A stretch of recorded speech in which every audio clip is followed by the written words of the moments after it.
So, I actually loved 28 Years Later. And if you don't live under a rock, this movie came out a month ago, 2 months ago? And according to reviewers, it was pretty well received. But the online consensus often doesn't match with what reviewers are saying about a movie. And unless you're a hardcore genre snob or some other kind of weirdo, you probably don't leave reviews on sites like Rotten Tomatoes. The online consensus is relatively negative towards this movie, and after watching it, I can't figure out why. Hi, and welcome back to Orbiting the Shelf. As always, I'm Matt, you're the audience. I'm doing great, thank you for asking. How are you doing today? And be honest with me, when was the last time a movie actually surprised you? Genuinely surprised you. Not just cheap jump scares or violin screeches, but with an actual narrative risk. Because let's be honest for a second, horror overall is sort of seen as a throwaway genre. For whatever reason, there's very rarely good horror movies, and it's not a genre that's seen as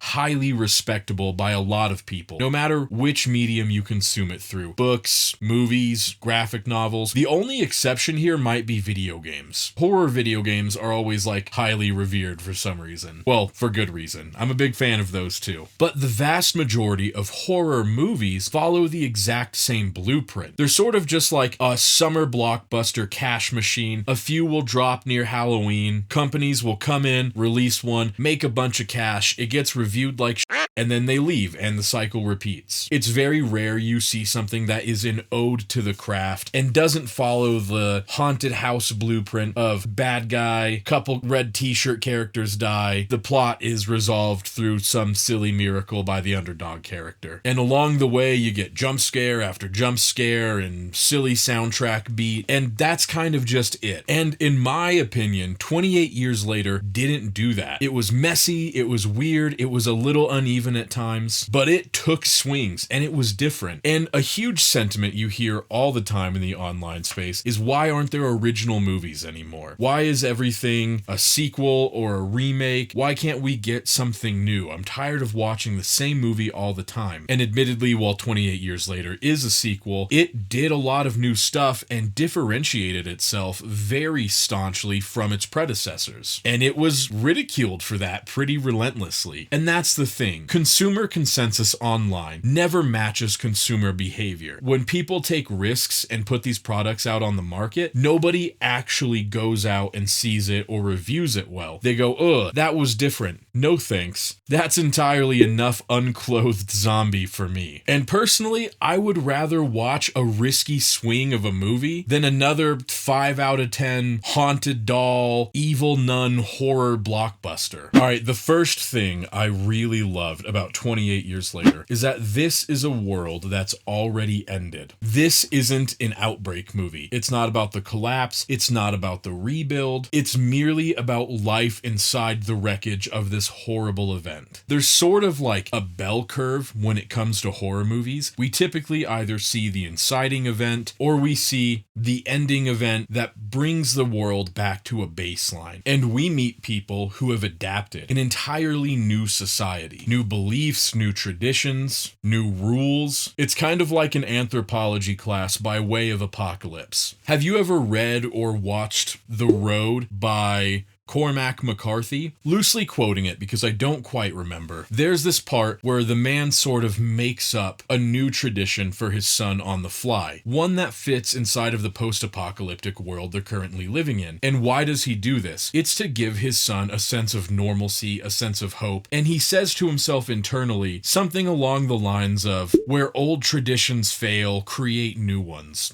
Or something like that. All right, don't crucify me here if I get the quote wrong. That quote was so fascinating because it really shows human nature in hard situations. When life is hard, and it's pretty much always been hard since our inception, what do? We make ways to cope with it. We make creation stories, we make religions, we make ceremonies, we build cultures off of these things. And all of these things stem from sort of the same issue.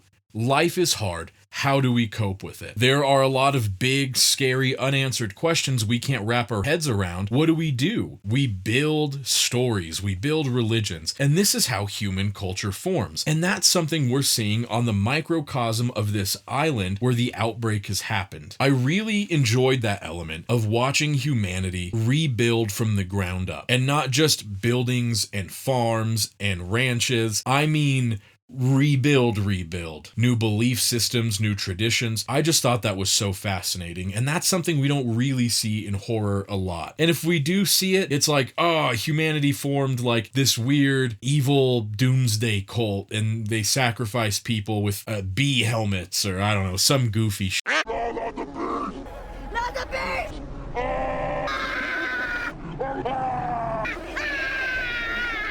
All in all, I just thought that was incredibly interesting. How do humans behave in these horrific events outside of running away from predators, getting jump scared by demons? What happens when the smoke clears, the dust settles, and we come back together as the nomadic hunter-gatherer monkeys we evolved as? We make communities, we rebuild in more ways than just physical, and I thought that was so cool. And how was this highlighted in the movie? Obviously by the main character's journey into manhood that we start off with. And that's one of the things in this movie. The monsters aren't just monsters. They're a part of life. They're not zombies anymore. They're just predators out in the natural world. But I'll get to that part later. All right, the second thing I liked, the way it treats time. This isn't just a little while later. This isn't a few days later, a few hours later, or even a few weeks later. I'd recommend avoiding that one, by the way. I don't know, just my opinion. This is like almost a whole generation later. And in a world where almost everybody between the ages of like 0 to 12 and 40 to 90 are dead, that's a huge gap. After 28 years, the majority of the people alive don't even remember before, and that's a huge part of this movie. A lot of the humans alive on this island don't know anything about the world before their parents. They don't know what they're missing out on. There's no Santa Claus, there's no Coca-Cola, there's no TikTok or pop culture, there's nothing to miss. They don't have any conceptualization of what they missed out on. In the purest form possible, they are just people living in a world that is completely normal to them. This isn't odd to them. This isn't some calamity or catastrophe. This is just the way the world is, and this is the way they go about living in it, the same way our ancestors did. In reality, the zombies are no more dangerous than disease or jungle cats or grizzly bears. They're just a part of the food chain now. And I think that's what's so significant about this time jump. 28 years is like biblical time. We're not just watching survivors anymore. We're watching descendants, which is precisely why it hits so much different when you realize nobody is trying to fix the world. They're merely just living in it as it is. All right, number 3, one of the things I really liked about this movie, it's essentially just a post-apocalyptic coming-of-age movie. Now, there really aren't any more new stories to tell, as pretty much everybody in the creative writing space knows, no matter where you occupy, there's like 11 or 20 different types of stories you can tell ever, and they've all already been told. There's really no such thing as an original story. What makes something feel original is the way you chef it up as a writer. And how many coming-of-age stories have we seen? A million? A bajillion? Everything from Superbad to The Green State to any 90s movie about skater kids doing goofy shit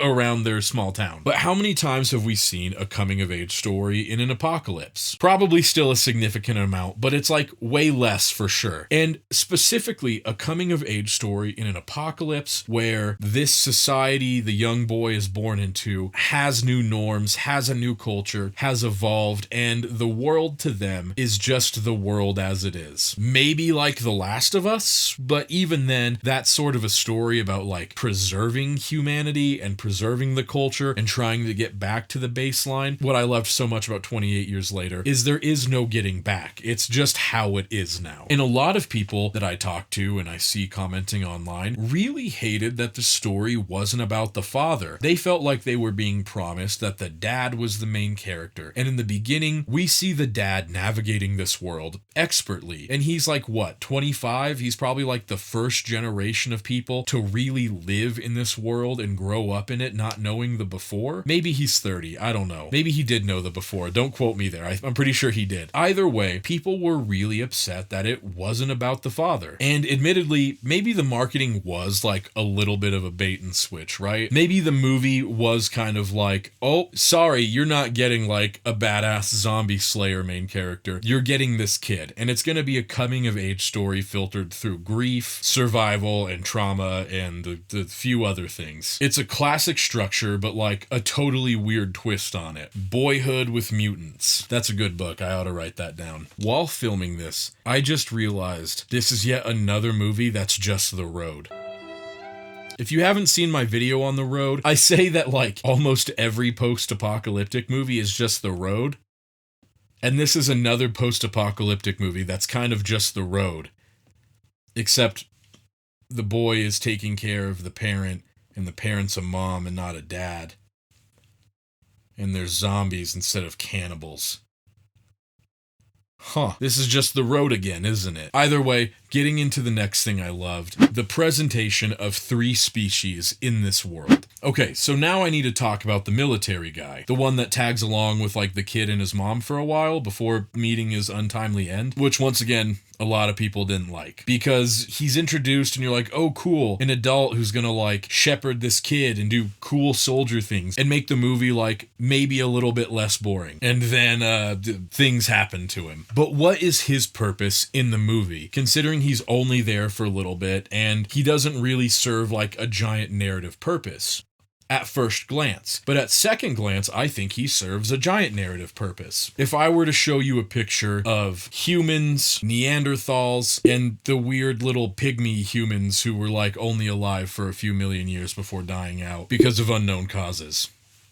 And I asked you, are all of these things human? Well, if you were smart, you would say not really, right? Neanderthal isn't the same as modern day human, and the weird pygmy people aren't the same as modern day human. The only real human is the one in the middle, although they all share a common ancestor and are incredibly similar. That's how it felt looking at the humans on the island, the zombies, and the modern day humans as shown to us by the soldier guy. These felt like 3 distinctly different species all sharing a common ancestor. A big point of the movie is that the zombies are evolving. They're forming proto-communities and proto-cultures and proto-speech. They share these weird hunter-gatherer packs that aren't quite the same as nomadic human tribes, but are very similar. And on the other end of the spectrum, we have modern day humans who have things like TikTok, social media, the culture we currently live in, plastic surgery, and then we have the boy and his mom and all the other islanders who sort of serve as a callback to humanity as it used to be in the past. And I loved that scene where the soldier shows the boy a picture of his girlfriend on his phone, and the boy is like, oh my god, what's wrong with her? Is she deformed? Was she born like that? And the guy's like, no, what? She's beautiful. You know how much money she spent on this face? It's my fiance.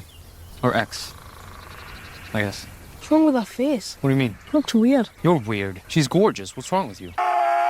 And the kid is like, ugh. And I think that stark difference between the modern day humans who aren't quarantined on this island and the islanders is to show us there are kind of 3 species in this movie, and they're all drastically different. Humanity has evolved so far from its roots, it's almost indistinguishable in every way except for how we look. And the zombies have evolved so far from the zombies and what they were in the first few movies, they might as well just be a part of nature and not related to humans or the zombies they used to be in any way. And we're seeing like this diverging tree of evolution. And in their own weird way, they're all competing for their own spots. And Another sort of connection to this I thought was super interesting was the connections you can make to the zombies and the humans and ancient humans and Neanderthals. And we're all sort of competing for our place in this very small biome. And like all the other animals, we're not really competing with them because we don't inhabit the same niche. Either way, I'll stop rambling. I just thought that was really interesting, and hopefully I'm giving you a little bit more to think about here than just a boring zombie movie. If you wanted to get like really fart-sniffing genre nerd about it, maybe we could talk about how the zombies represent the worst of us and they compare and contrast to modern day humans, blah blah blah. I'm not gonna get that annoying on you, I promise. But yeah, the zombies and the islanders seem to have more in common than the islanders and modern day humans. They're very different, but at the end of the day, they're cut from the same cloth of survival, adaptation, and starting anew. And meanwhile, the humans over here are like patrolling the island on their ships, commenting on TikTok about like the latest influencer drama on Twitter. I don't know. Which leads me into part 5, the zombie birth scene. And admittedly, this like weirded a lot of people out, disturbed a lot of people. And most of the individuals I talked to are like, I didn't get the point. It felt unnecessary. It felt disturbing. I didn't like it. Why did they have to include that? It was just dumb. And hopefully I can give you a perspective on this that makes sense, because I thought it was really fascinating. I don't think it's a scene that's just meant to be put there to disturb you. I think it's meant to convey a lot of things that most audiences probably didn't pick up on. I think one, first and foremost, it showed that even though the zombies, or whatever you want to call them, have evolved so far, not only from their predecessors in the first movie, but from humans. And even though we're going our own ways on this evolutionary path, we still share a lot of the same instincts. We still share a lot of the same culture. And I think there was this really awesome moment, and I know I'm a man talking about motherhood, gag, how disgusting. But there was this moment where these two moms came together, and even though they're natural enemies, they're dominant predators at two ends of the same food chain, competing for the same niche, they connected in a moment of like female trauma, or I don't know, whatever you would want to call it, birth, I don't know. They had something that connected them. Despite all of the issues going on in this place they both inhabit, they were able to take a moment and go, oh, I see what you got going on there. I've been through that. Let me help you. And they shared a rare moment of humanity. And maybe you could speculate that this scene is meant to show that we have more uniting us than dividing us, or I don't know, whatever else. But I just thought it was fascinating that these two predators could come together and go, you know what, I'll be there in your time of need just this once. So they connected over that shared experience. The human mom helped the zombie mom, and as soon as that moment was over, instincts kicked in and they went right back to killing each other. And maybe there's something deeper there too. Maybe that's a commentary on the nature of humanity, how we can share all the similarities in the world, but we fight over our one difference. But I'm not here to preach. I'm just here to talk about my favorite movies. But it was a surprisingly deep moment in a movie otherwise filled with complete chaos, and I think it said a lot more than half of the Oscar-winning movies I've seen. And if it disturbed you, maybe it was supposed to, you know? Maybe it's speaking to you and you just don't know it, you know? I don't know. I'm just a guy with a camera talking about zombies and 28-inch long Goliath zombie. I think the exact length of this monster really speaks to something deeper about the human condition. Maybe it speaks to how we're getting brutally railed by our inner human nature and our inherent gravitation towards violence towards our fellow man. Maybe this is supposed to show us, you know what? I haven't stopped my fellow man enough to realize we're all getting by life. I don't know, I'm a idiot. Alright, the last thing I really loved was the monster element. Often in horror movies, like, the monster is sort of a shallow metaphor for something. In zombie movies, it's about immigrants or political dissidents. In Godzilla movies, it's about the trauma of the Japanese people and the nuclear bomb. And it's just always something really easy to see through, right? And I think this movie sort of subverted that expectation a little bit, and instead of the monster being like a cheap metaphor for something easy to see, like, I don't know, Trauma in the movie Smile, it showed the zombies as a part of nature. They're not really monsters per se anymore in this context. They're just predators, and they're evolving, and they're competing with us, and they're so different than the zombies we started the series with. And I think in some ways, you can almost empathize with them, because like the humans, they're just trying to survive. What was the big zombie's name with the Thing? You know what I'm talking about? The Thing? This one, Samson, he's lived in the area a good 3 years now. Keep my distance from him, of course. Was he not just a dude trying to keep his baby safe? I mean, think about it. Sure, he was like giving him the predator treatment, if you know what I mean. But like, his wife was pregnant, he's the leader of his little tribe, and he's being put in danger by these humans, and all he wants to do is make sure his wife has a safe birth, and she kind of doesn't. And then his kid gets stolen, and he's like, I'm gonna get my kid back. And even though they're the monsters, I mean, would you not do the same? All right, closing thoughts. All in all, this movie felt more like an anthropological reflection than a boring horror piece. And I think it took a lot of risks in delivering an original and sort of unique experience, especially when it came to the shots. The shots of the really bright universe, the slow-mo sort of Skyrim camera of the arrows, a lot of interesting choices in editing and splicing up the clips in the order they are. It was risky, it was different, and if you find that part goofy, sure, maybe, but I'm just so refreshed to have seen a big budget movie that didn't just follow in the footsteps of the last summer blockbusters before it. And maybe it was goofy, I don't know. If you found it goofy, you found it goofy, but I didn't. I thought it was really cool. And I'm a notorious hater, alright? Like, all I do is hate on things on this channel. Bad books, bad movies, bad people. I don't know. If I can appreciate something, I'm just like really surprised that other people can't. I'm like, wow, nobody liked this? I hate everything. I really thought you guys would like this too. But weird doesn't mean bad. Maybe we need more weird in our stories, in our movies, in our books, because to be honest, safe isn't really cutting it anymore. But let me know in the comments what you thought about this. I love hearing from you guys. As always, I've been Matt. You've been great. Thank you so much for watching, and I'll see you next time. Bye.